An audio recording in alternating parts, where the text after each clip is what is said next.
বিধবা মা। তার ৩ মেয়ে। বড় মেয়ের নাম সাদিয়া, যে মায়ের কাছে বসে সেলাইয়ের কাজে সাহায্য করে। মেঝো মেয়ের নাম মাইশা, সে সব সময় ঘর গোছাতো। আর ছোট মেয়ের নাম ছিল শিউলি। শিউলি অনেক আদরের ছিল, তাই ওকে কোনো কাজ করতে হতো না। ওদের মা ঘরে বসে বিভিন্ন ধরনের কাপড় ও জামা লেহেঙ্গা সেলাই করত, তা দিয়েই ওদের সংসার চলতো। সেই সাথে তিনি এভাবেই মেয়েদের বড় করছিলেন। একদিন তার মেয়ে সাদিয়া বলে, মা, কালকে সকালে তুমি কাপড় নিয়ে আসলে আর আজকে তা শেষ করে ফেললে। তোমার হাতে মা জাদু আছে। সাদিয়ার এই কথা শুনে ওর মা হাসতে থাকে আর কাপড় সেলাই করতে করতে বলে, মারে, আমার হাতে জাদু আছে কিনা জানি না, কিন্তু সকল কথা ভেবে আমাকে সেলাইয়ের কাজ চালাতে হয়, তাই হয়তো বেশি কাজ করতে পারছি।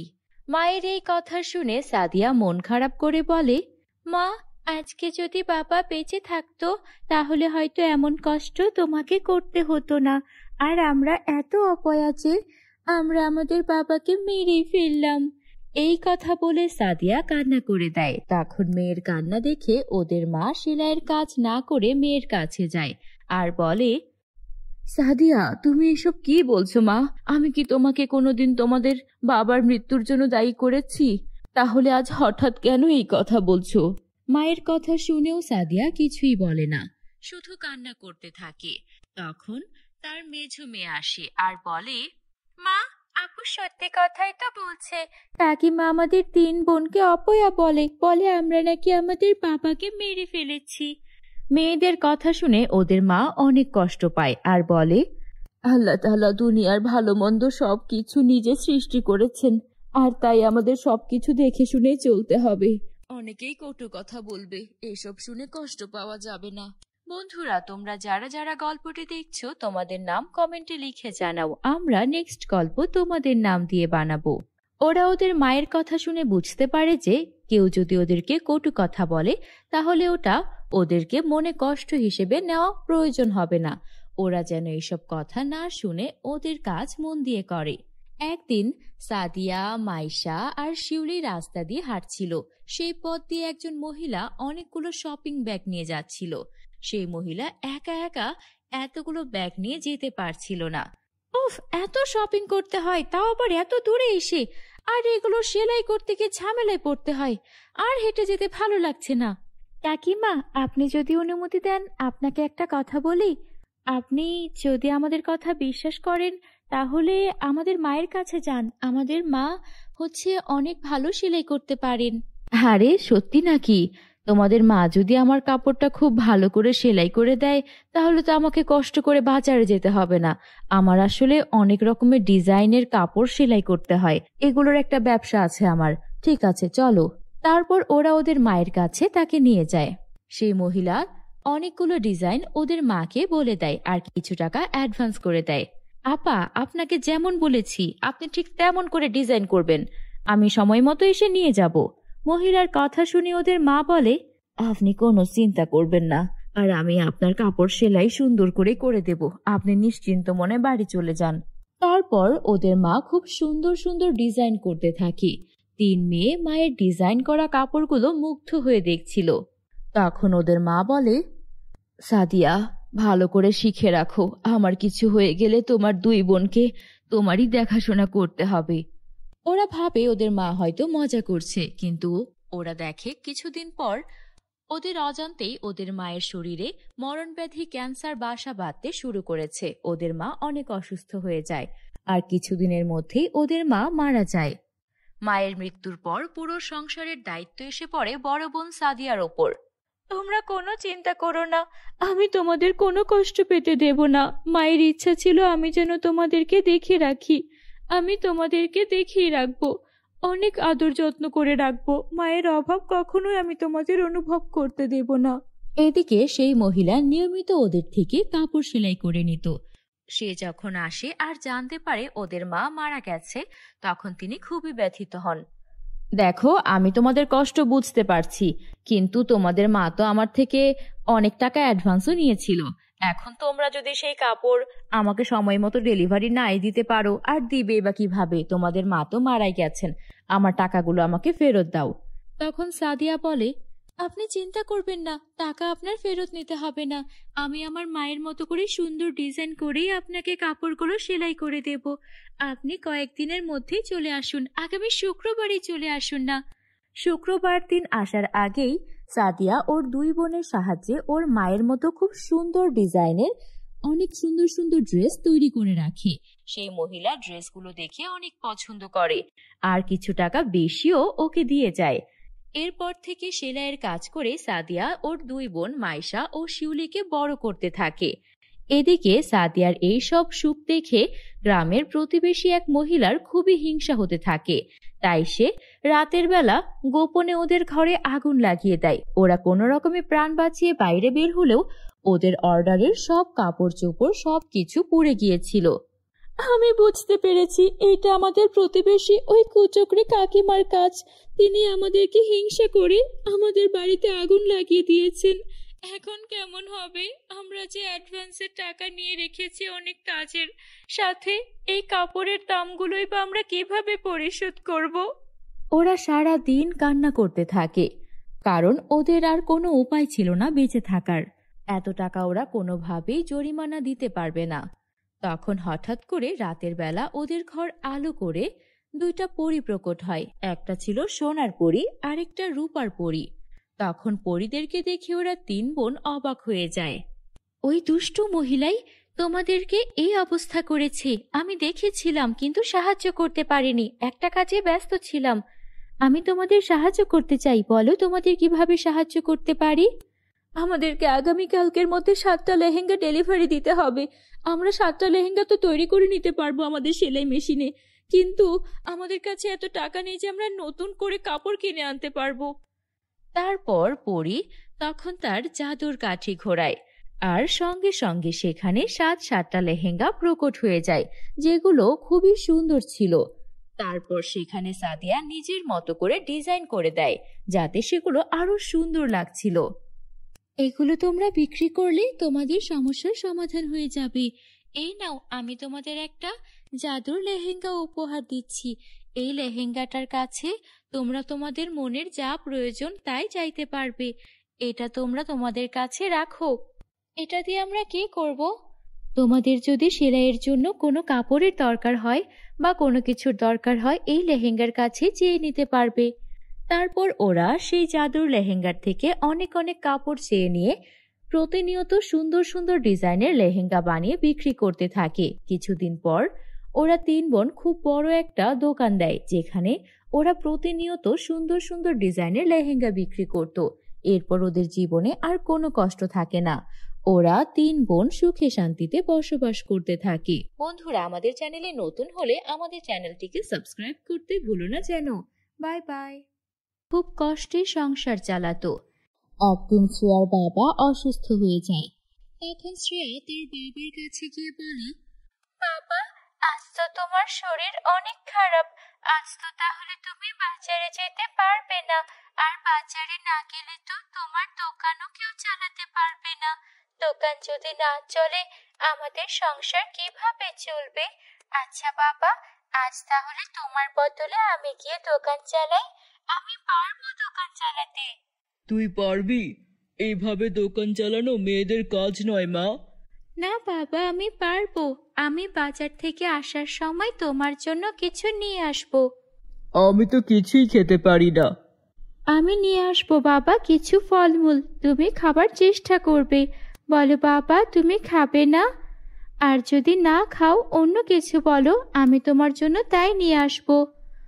আচ্ছা ঠিক আছে, আমার জন্য ফলই নিয়ে আসিস। সাবধানে দোকান চালাস আর তাড়াতাড়ি করে বাড়িতে ফিরে আসিস। বাবা, তুমি আমার জন্য চিন্তা করো না। আমি ঠিক দেখবে তোমার দোকান একাই সামলাতে পারবো, কারণ আমি তো এখন অনেক বড় হয়ে গিয়েছি আর আমি স্কুলে অঙ্কও শিখে গেছি। তাই এখন আমাকে কেউ ঠকাতেও পারবে না। তুমি আমাকে নিয়ে একদম চিন্তা করো না বাবা। আচ্ছা মা, তুই সাবধানে থাকিস। দোকানের মধ্যে একা একা দোকান সামলানো অনেক কঠিন। আমার খুব চিন্তা হচ্ছে। তুই তাড়াতাড়ি করে দোকান বন্ধ করে বাড়ি ফিরে আসিস। বন্ধুরা, তোমরা যারা যারা গল্পটি দেখছো তোমাদের নাম কমেন্টে লিখে জানাও, আমরা নেক্সট গল্প তোমাদের নাম দিয়ে বানাবো। তারপর শ্রেয়া বাজারে চলে যায় আর বাজারে গিয়ে তার বাবার দোকান সামলায়। দোকানের মধ্যে শ্রেয়া অনেকক্ষণ ধরে বসে থাকে, কিন্তু দোকানের মধ্যে কোনো রকম লোক আসে না, আর এর জন্য শ্রেয়ার বিক্রিও হচ্ছিল না। তখনই এক বৃদ্ধ মহিলা আসে আর বৃদ্ধ মহিলা বলে, এই যে মেয়ে, শুনছো? এই দোকানের মালিক কোথায় গিয়েছে? তার সাথে আমার কিছু কথা ছিল। তুমি কে? এই দোকানে তুমি নতুন এসেছো নাকি? হ্যাঁ বুড়িমা, আমি দোকানে নতুন এসেছি, আর আজকে আমার বাবা অসুস্থ, তাই আমি আমার বাবার দোকানে এসেছি। আপনার কি এমন কথা? আপনি চাইলে আমাকে বলতে পারেন। না থাক, তোমার বাবা আসলে তখনই বলবো। তোমার বাবার সাথে এখন তাহলে তুমি বিক্রি করতে থাকো, আমি চলে যাচ্ছি। এভাবে সারাটা দিন কেটে যায়। সন্ধ্যার সময় শ্রেয়া বাড়িতে ফিরে আসে, কিন্তু সে খালি হাতে ফেরেনি। তার হাতে ছিল একটি ব্যাগ আর তার ভেতরে ছিল কিছু ফল। তখন শ্রেয়ার বাবা এটা দেখে অনেক খুশি হয়। তখন শ্রেয়ার বাবা তাকে বলে, আমার মেয়েটা আমার জন্য কত কষ্ট করে, আমার জন্য দোকানে কাজ করে আবার ফলও কিনে নিয়ে এসেছে। আমি সত্যি তোকে কি বলে যে ধন্যবাদ দেব, কিন্তু আমার যে মনে হচ্ছে রে মা, আমি আর কোনোদিন সুস্থ হতে পারবো না। এভাবে বলো না বাবা, তোমাকে ছাড়া যে আমিও নিঃস্ব হয়ে যাব। সারাদিন দোকানে তেমন বেচা কিনা হয়নি, তবে তুমি চিন্তা করো না, আমি একটা না একটা ব্যবস্থা ঠিক করে ফেলবো।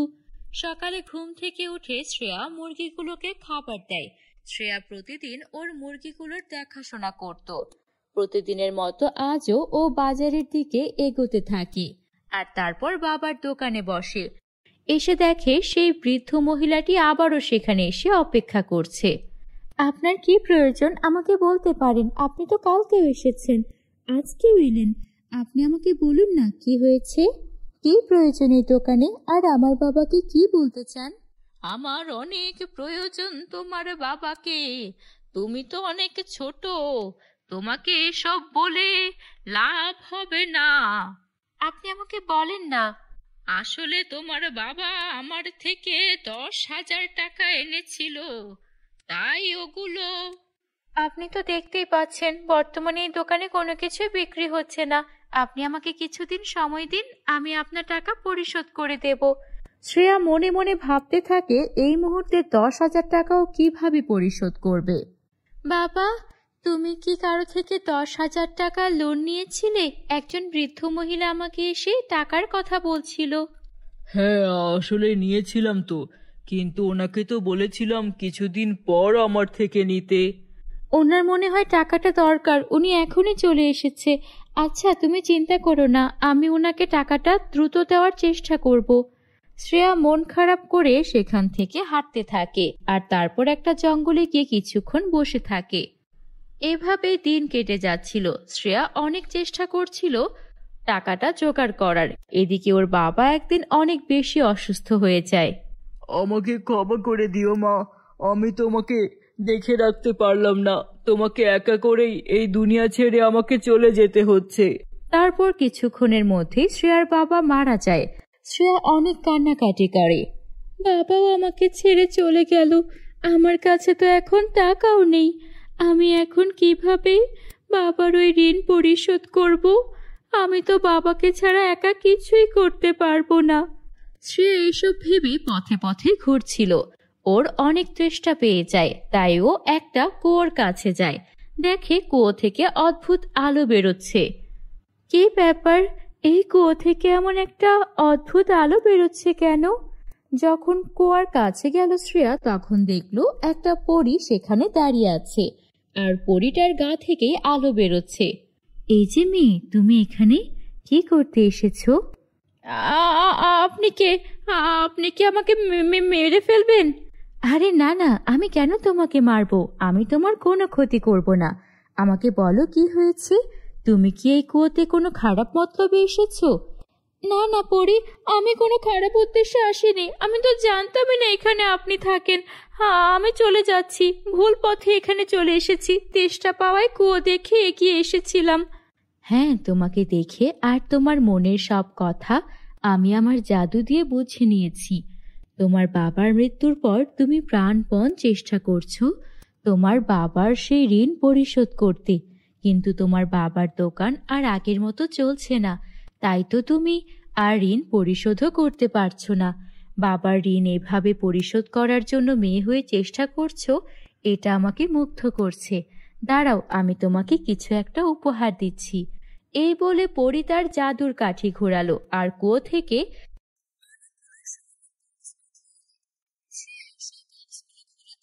সেগুলোর মধ্যে অনেক সুন্দর সুন্দর স্বর্ণের মোহর রয়েছে। এই সবগুলো মোহর তোমার।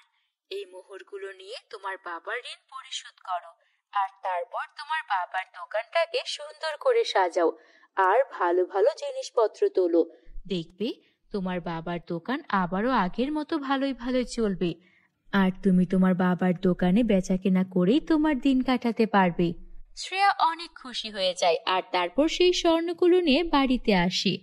তারপর সেখান থেকে কিছু স্বর্ণমুদ্রা সেই বুড়িমাকে দিয়ে দেয়। বুড়িমা, আপনি তো আমার বাবার কাছে 10,000 টাকা পেতেন। আমার বাবা আর দুনিয়ায় নেই। এই স্বর্ণমুদ্রাগুলো আপনি রাখুন, আপনার কাজে আসবে। আমি তো মাত্র 10,000 টাকা দিয়েছিলাম। এগুলোর মূল্য তো লাখ লাখ টাকা হবে। তুমি আমায় দিয়ে দিলে। আমার বাবার খারাপ অবস্থায় আপনি আমার বাবাকে সাহায্য করেছেন, তার কাছে এটা কিছুই না। আপনি এটা রাখুন। তারপর শ্রেয়া ওর বাবার দোকানটাকে আবারও সুন্দর করে সাজালো আর সেই সোনার পরীর দেওয়া স্বর্ণমুদ্রা দিয়ে ওর বাকিটা জীবন সুখে শান্তিতে কাটতে লাগলো। বন্ধুরা, গল্পটি ভালো লাগলে একটা লাইক করে দিও। আমাদের চ্যানেলে নতুন হয়ে থাকলে আমাদের চ্যানেলটিকে সাবস্ক্রাইব করতে ভুলো না যেন। Bye bye.